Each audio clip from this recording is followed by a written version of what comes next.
آپ بے گناہ لوگ مارے جاتے ہیں، تو اس کا کچھ نہ کچھ حل تو آپ کو ڈھونڈنا ہے۔ یہ امریکہ کی خدمت نہیں آپ نے کرنی، آپ نے پاکستان کی خدمت کرنی ہے اور دیکھنا کہ کیسے ختم کیا جائے۔ اس میں کوئی شک ہے آپ کو کہ جتنے بھی لوگ بھاگے ہیں، ساؤتھ وزیرستان میں جب نے آپریشن کیا تو وہاں کئی ہزار عسکریت پسند سمجھے جاتے تھے، ان میں سے کتنے چند 100 مارے گئے، باقی کہاں گئے؟ کہیں نہ کہیں تو پاکستان میں ہے نا، اور زیادہ خیال یہی ہے کہ نارتھ وزیرستان میں گئے ہیں۔ باقی بھی علاقوں سے جو بھاگے لوگ، فضل اللہ آج تک نہیں ملا، یہ اس کا بھی یہی خیال ہے عام لوگوں کا کہ وہ بھی وہیں چھپا ہوا ہے۔ اسی طرح جیسے رشید نے کہا کہ بہت ساری آپ کی جو عسکری لیڈرشپ ہے طالبان کی یا دوسرے دہشت گردوں کی، وہ وہاں ہے۔ پھر بہت سارے کرمنل ایلیمنٹ ہیں جو کہ اس چیز کا فائدہ اٹھا رہے ہیں۔ وہ اگلے دن آپ نے دیکھا 2 فوجی اور ایک اس کو جرنلسٹ کو پکڑ کے لے گئے، ایک کو مار بھی دیا، حالانکہ وہ آدمی حکومت کے ایٹ لیسٹ حکومت کا خیال ہے کہ ان کے خلاف کام کرتا تھا، ہیومن رائٹس کے لیے کرتا، اس کو بھی مار دیا۔ تو آپ کو الیکشن یہ کرنا پڑے گا ایکشن ان کے خلاف، لیکن بات یہ ہے جیسے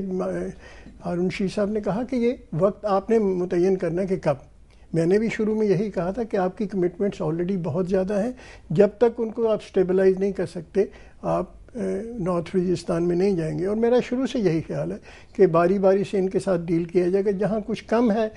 عسکریت پسندوں کی موجودگی وہاں آپ زیادہ ایکشن کرتے ہیں تاکہ وہ جلدی سے قابو کیا جا سکے،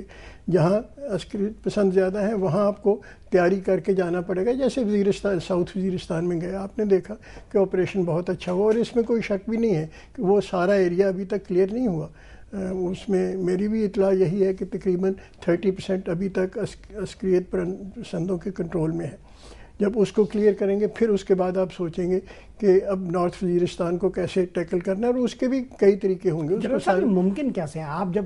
شمالی وزیرستان میں آپریشن کی بات کرتے ہیں، وہاں اتنی ساری فوج آپ تعینات کیسے کر پائیں گے؟ آپ کی مشرقی سرحد ہے، جنوبی وزیرستان میں آپ آلریڈی انگیج ہے، سوات کا مسئلہ ابھی بھی برقرار ہے، وہ اکا دکا واقعات ہو رہے ہیں اور وہ رپورٹ بھی ہو رہے ہیں، تو آپ یہ کریں گے کیسے؟ جی یہی وجہ ہے کہ ہم اس وقت نہیں کر رہے، کہ میں نے یہی عرض کیا کہ پہلے سٹیبلائز کرنا پڑے گا۔ سٹیبلائز کا مطلب ہے کہ آپ کی فوج کی ضرورت دوسرے علاقوں میں کم ہو جائے گی، جب کم ہو جائے گی تو پھر یہاں کرنا پڑے گا، اور اس کے لیے کچھ نہ کچھ شاید ہو سکتا ہے کہ مشرقی سرحدوں سے بھی، کیونکہ اس وقت کوئی جنگ تو نہیں ہو رہی مشرقی سرحد پہ، تو ایک منیمم فورس کر کے کچھ نہ کچھ وہاں سے بھی شاید ہمیں ایونچولی جب یہاں ایکشن کریں گے تو شفٹ کرنی پڑیں گی فورس۔ یہ تو ہمارے ہارون صاحب جتنے بھی تصورات ہیں، قومی تصورات، بالکل اس کے برخلاف ایک رائے بن رہی ہے کہ شمالی وزیرستان میں تو آپریشن کرنا ہی پڑے گا، مشرقی سرحدوں سے فوج آپ کو منیمم بھی کرنی پڑے گی، وہاں کوئی خطرات ہی نہیں ہے، یہی بات کم و بیش امریکہ کہہ رہا ہے، تو پھر پاک فوج کو مشکلات کیا ہے؟ پاک فوج کیوں انکار کر رہی ہے؟ دیکھیے اس میں تو کوئی شک نہیں، آپریشن تو آپ کو کرنا ہے،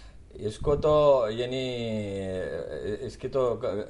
کوئی دلیل اس پہ نہیں دے سکتا کہ نہیں، اس لیے کہ وہاں کرمنلز جمع ہیں، وہاں غیر ملکی جمع ہیں، وہاں غنڈے جمع ہیں جو شہروں میں بم دھماکے کرتے ہیں، اس پہ کوئی دو اوپینینز نہیں ہیں۔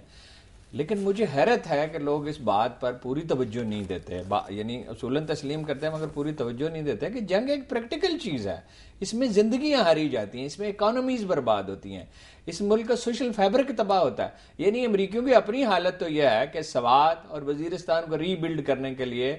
ٹھیک ہے کہ ان کی اکانومی بہت اچھی حالت میں نہیں ہے، مگر جو افغانستان میں تباہی ان کی ہو رہی ہے اس پہ $735 بلین وہ خرچ کر چکے ہیں، $1-2 بلین تو وہ دے نہیں سکتے۔ ہر بار جو یعنی کمپنسیشن کے پیسے انہیں دینے ہوتے ہیں، ان کے ذمہ ہوتے ہیں، اس کے لیے وہ تاخیری حربے استعمال کرتے ہیں، اور پاکستانی آرمی اپنے آپ کو اور اپنے ملک کے وجود کو خطرے میں تو نہیں ڈال سکتی۔ آپریشن تو اس لیے کرنا ہوگا کہ جو لوگ سٹیٹ کو مانتے ہی نہیں ہیں اور برسر جنگ ہیں اور کسی قانون اور آئین کو تسلیم ہی نہیں کرتے،